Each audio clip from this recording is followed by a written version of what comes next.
আসসালামু আলাইকুম এভরিওয়ান। আজকে আমি ফুলকপি দিয়ে পাকোড়া বানাবো। প্রথমে আমি ফুলকপিটাকে কেটে ধুয়ে নিয়েছি। সামান্য হলুদ মরিচের গুঁড়া লবণ দিয়ে আমি আধা ঘন্টার জন্য রেখে দিয়েছিলাম।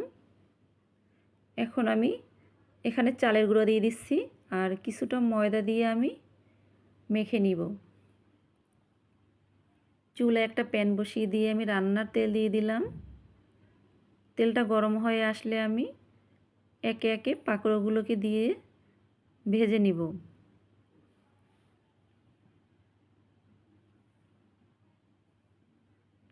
এই পাকোড়াটা কিন্তু খেতে অসম্ভব মজার হয়।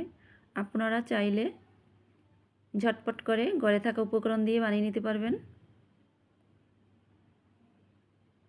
আমার পাকোড়াটা হয়ে গেছে, আমি এখন নামিয়ে নিব। সবাই ভালো থাকবেন। আল্লাহ হাফেজ।